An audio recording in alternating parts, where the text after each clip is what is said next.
Hello friends, welcome to my channel. Here today we will discuss Section 5 of Transfer of Property Act 1882. Section 5 बहुत important है क्योंकि ये आपको एक तरीके से बेसिक नॉलेज या फिर ट्रांसफर ऑफ प्रॉपर्टी का एक बेस है। अगर आपको सेक्शन 5 की डीप नॉलेज है तो आप फर्दर सेक्शंस को इजीली समझ जाएंगे। सेक्शन 5 बात करता है ट्रांसफर ऑफ प्रॉपर्टी। एक्चुअली में ये एक डेफिनेशन देता है कि ट्रांसफर ऑफ प्रॉपर्टी होता क्या है। देखिए, transfer of property according to this section 5 क्या है? It means an act. सबसे पहले ये एक एक्ट है by which a living person means living person, समझते जाइएगा डेफिनेशन को ही। Living person conveys the property, conveys the property, right. तो यहां पर दो मीनिंग है, कन्वे और प्रॉपर्टी। इन प्रेजेंट और इन फ्यूचर, प्रेजेंट ट्रांजैक्शन होगी या फिर कोई फ्यूचर ट्रांजैक्शन होगी या फिर कोई कंडीशनल भी हो सकती है, ठीक है। टू वन और more other living person, other living person, and to transfer of property is to perform the such act, right बच्चे?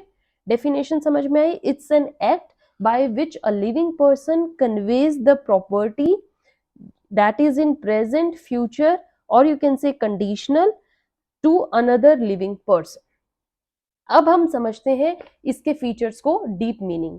सबसे पहले देखिए, जो ट्रांसफर ऑफ दिस प्रॉपर्टी में फर्स्ट थिंग है, क्या होता है? ये एक एक्ट है, मींस एक एक्टिविटी है, ठीक है। एक्टिविटी कह लीजिए या इसको एक प्रोसेस कहिए, प्रोसेस और एक्टिविटी।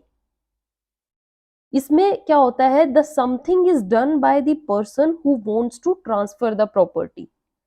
यहां पर क्या होता है? जैसे विल होती है या इनहेरिटेंस, हमने जो लॉज पढ़े हैं उनमें क्या होता है? प्रॉपर्टी ऑटोमेटिकली नेक्स्ट जनरेशन पे पास हो जाती है, बट ट्रांसफर ऑफ प्रॉपर्टी में ये ऑटोमेटिकली पास नहीं होगी। आपको कोई एक्ट ऐसा करना पड़ेगा या आपको कोई एक्टिविटी या कोई सच एक्ट परफॉर्म करके दिखाना पड़ेगा जिससे लगे कि हाँ, आपने अपनी प्रॉपर्टी किसी दूसरे पर्सन को दी है।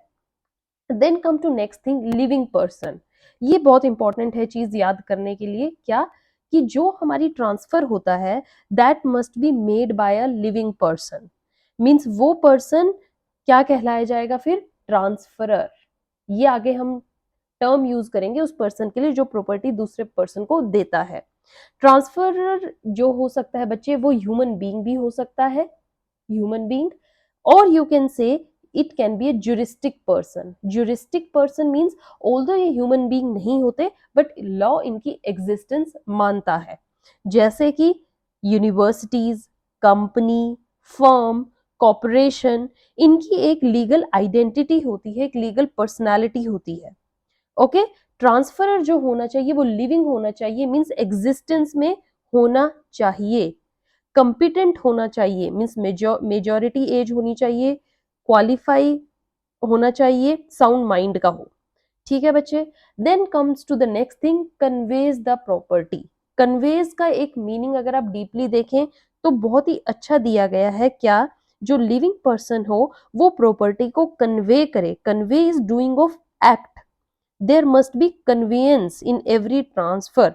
कन्वेयंस का मतलब an act by the transfer by which certain new title या इंटरेस्ट दूसरे पर्सन का क्रिएट हो गया, ठीक है। जब तक प्रॉपर्टी आपके पास थी दूसरे पर्सन का उसमें कोई रोल ही नहीं था, दूसरे पर्सन का कोई इंटरेस्ट ही नहीं था, लेकिन जैसे ही आपने कन्वे करी दूसरे पर्सन का इंटरेस्ट या टाइटल उसके फेवर में क्रिएट हो गया, और वो पर्सन क्या कहलाया जाता है?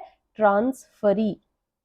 जो यहाँ पर ये अदर लिविंग पर्सन होगा ये होता है ट्रांसफरी, जिसके फेवर में प्रॉपर्टी दी गई है। बिफोर ट्रांसफर उसका कोई भी इंटरेस्ट नहीं होता है, जब आप कुछ करते हैं या उसको एश्योरेंस देते हैं तभी वो अपना टाइटल उस प्रॉपर्टी पर जमाता है। एग्जाम्पल देखिए, सपोज कीजिए ए ने अपना घर, वो एक ए इस घर का ओनर है और ये घर उसने बी के नाम कर दिया है, तो ट्रांजैक्शन से पहले बी का इस पे कोई लेना देना नहीं था, कोई टाइटल नहीं था, कोई इंटरेस्ट नहीं था, लेकिन जब ए कुछ करेगा, जैसे कि या तो वो गिफ्ट कर दे या उसको सेल कर दे बी को, तो बाय दिस एक्ट बी अब इस घर का ओनर बन गया है और ए की इस कन्वेंस की वजह से अब बी का एक टाइटल या इंटरेस्ट उस घर में आ गया है। राइट बच्चे? Next is that transaction must be present हो, फ्यूचर हो या कंडीशनल होनी चाहिए। मीन्स आप जब ट्रांसफर करते हैं कोई भी प्रॉपर्टी, उसका इमीडिएट इफेक्ट भी हो सकता है उसी टाइम पर या वो फ्यूचर डेट के लिए भी हो सकती है। Transferor can make arrangements that property जो हो वो ट्रांसफरी के पास इमीडिएटली जाए या फिर किसी फ्यूचर ट्रांजैक्शन बेस्ड या कोई कंडीशन होती है वहां तक पोस्टपोन हो जाए। मैं आपको तीनों ही ट्रांजैक्शंस के एक एग्जांपल देती हूँ। कैसे? देखिए, A makes a gift of his property to B, B को देता है एंड ही डजंट मेंशन ही नहीं करता कि ये प्रॉपर्टी कब बी के नाम होगी, बस ये कह देता है मैं अपनी प्रॉपर्टी बी को देता हूँ, या कोई कंडीशन भी नहीं लिखता। इसका मतलब ये सिंपल क्या है, एक प्रेजेंट ट्रांजैक्शन है और अभी से ही वो प्रॉपर्टी बी के नाम हो गई है। Coming to the next thing, अगर ए ट्रांसफर करता है अपनी प्रॉपर्टी बी को ये कहकर कि ये मैं बी के लाइफ के लिए प्रॉपर्टी बी को दे रहा हूं एंड देन बी की लाइफ के बाद ये प्रॉपर्टी किसकी हो जाएगी, सी की। तो जो ट्रांसफर बी के फेवर में किया गया है वो प्रेजेंट है, मींस बी की लाइफ टाइम तक। लेकिन जैसे ही बी की डेथ हुई, आफ्टर दैट वो किसके पास गई, इन फेवर ऑफ सी के पास जाएगी।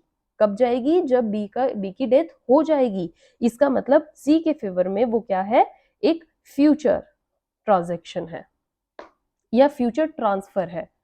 Right? Next transfer is conditional. Conditional means suppose कीजिए ए कहता है कि I will make the gift of this watch to B provided अगर B gets first division in his examination. अपने एग्जाम में अगर वो फर्स्ट डिवीजन लाएगा तो मैं ये अपनी वॉच उसको दे दूंगा। यहाँ पर क्या है, ये गिफ्ट है, जबकि बोला डिक्लेयर आपने आज कर दिया है, बोला तो आपने आज है कि मैं ये गिफ्ट अपना ये वॉच उसके नाम कर दूंगा, but it shall take effect only if B जो है फर्स्ट डिवीजन लेकर आए। तो ये क्या है, एक कंडीशनल ट्रांसफर हुआ। All right, that's why it is said कि जो कन्वेयंस होती है वो प्रेजेंट भी हो सकती है, फ्यूचर भी या कंडीशनल भी। नेक्स्ट थिंग होती है property, conveyance of this property. Property यहाँ पर क्या कहती है, देखिए बच्चे, प्रॉपर्टी जो होती है वो टेंजिबल भी हो सकती है और इनटेंजिबल भी। राइट? टेंजिबल में आपकी मूवेबल इमूवेबल प्रॉपर्टी आती है और इनटेंजिबल में which you can not see but there are rights related to that.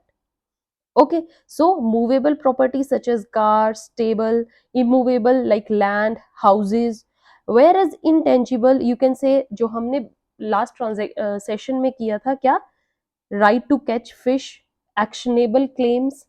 Actionable claim है, ये एक राइट आपको दिखता नहीं, means you feel this is your right, right, ये एक इंटेंजिबल है।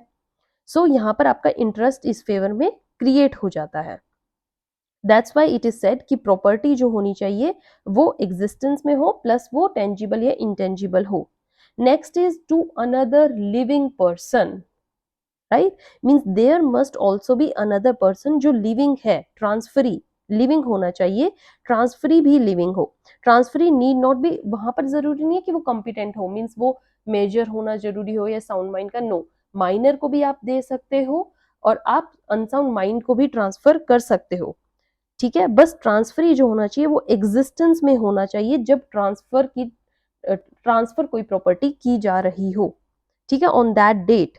ट्रांसफरी टू में इधर भी ह्यूमन पर्सन भी हो सकता है, वो जुरिस्टिक पर्सन भी हो सकता है, सेम वे जैसे ट्रांसफरर है ऐसे ट्रांसफरी, मीन्स आप अपनी प्रॉपर्टी ह्यूमन बीइंग के नाम भी कर सकते हो या किसी जुरिस्टिक पर्सन, मीन्स कोई यूनिवर्सिटी है या कोई कॉलेज है, ओके, कोई कंपनी है, कोई फर्म है, उनके नाम भी कर सकते हो।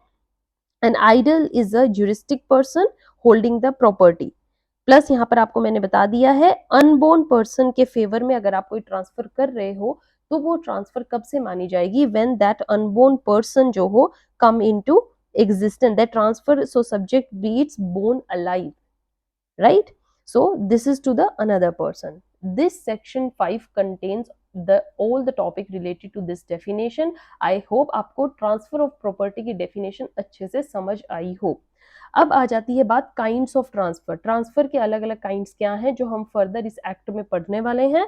दैट इज सेल, एक तरीके का ट्रांसफर होता है। Then is mortgage, then is lease हम पढ़ेंगे। After that exchange, and then is gift. ये 5 तरीके के ट्रांसफर हम बेसिकली इस एक्ट में पढ़ने वाले हैं। And for today this is all about section 5. In next session we will see what section 6 says, and we will do further section. Till then, keep reading, keep watching. Have a good day. Thank you.